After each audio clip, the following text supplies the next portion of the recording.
So Season 2 of Arcane has a ton of issues, specifically in the writing department. And while over the last few days I have gone over some very specific moments that I just didn't think worked, which I will be continuing to do by the way, I just want to come out and kind of make a general claim and statement as to the main issue I see in Season 2 of Arcane, and why after rewatching it just doesn't work at all for me. The main issue is Season 2 takes the plot and puts it in a very different direction than what was being set up in Season 1. And unfortunately, I feel this is a byproduct of greed.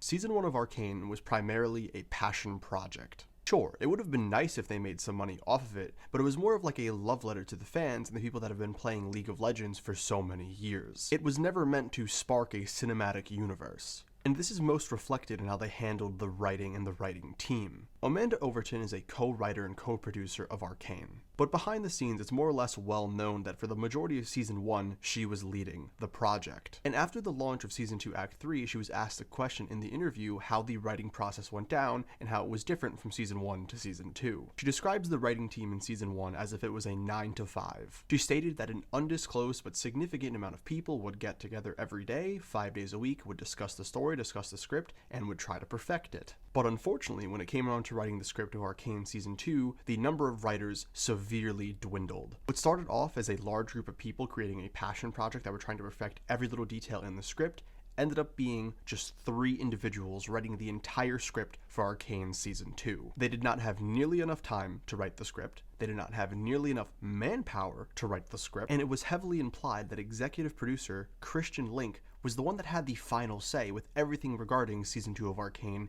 including the script and the plot. And this is where I come back to my point of I really do believe greed got the best of these people, and that's why the script suffered. Season 2 of Arcane was mainly there to please the fans of Arcane Season 1 in the worst ways possible, and set up future shows. Just think about it for a second. How many plot points aren't finished in Season 2 of Arcane because they're supposed to lead into another show? Take Mel, for example. Her arc in Season 2 of Arcane is an absolute catastrophe. It is stupendously rushed, there is no cohesion, and she's basically just up in the air throughout the entire season. And lo and behold, the excuse for this atrocious writing is, oh, it's going to be explained in Mel's own show where she goes to Noxus. Or let's take the fan favorite character, Jinx. Instead of having a properly concluded arc, we get a really convoluted ending where she just escapes to somewhere. She absolves herself of any responsibility and accountability for her actions. There is no meaningful message or conclusion to the entire plot point of mental health issues in society.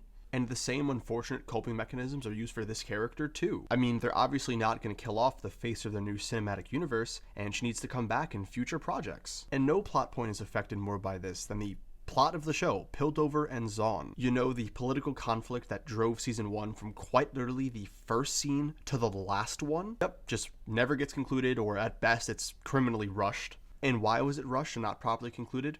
You guessed it, we got new places to be and we gotta go get on out of here. We're creating a whole new cinematic universe now. We have new places to be, new characters to meet, and new money to make. And what this ended up doing was creating a monstrous rift in between Season 1 and Season 2, where they feel like they're not written by the same people, because they quite literally weren't. I also just feel like the stakes got so out of control. Like, don't get me wrong, I always knew the Hex Core was going to be the big conclusion, the big bad at the end of it all, but the fact that it got so out of hand that our main cast of just a few people had to quite literally save the world from destruction, like, how on earth is no one else getting involved? How are other countries and other continents not, like, raising red flags? Do you see what I'm saying? The moment you actually think deeply about what is going on in front of you and don't just go, oh, pretty lights, oh, my favorite character, it just all falls apart. And unfortunately, it just becomes so nonsensical. Now, if you're watching this video and you heavily disagree with me, I just want you to do one thing. I ask you one simple thing. When you get some free time, maybe over break, maybe over summer, whatever it is, I want you to watch all of Season 1 and all of Season 2 back to back in a relatively short amount of time. Because I did not think Season 2 was that bad. Hell, I made a lot of money last month absolutely gassing Season 2 to the boiling point. But after I actually sat down, watched the whole story front to back, there is a clear distinction between the goals of Season 1 and the goals of Season 2,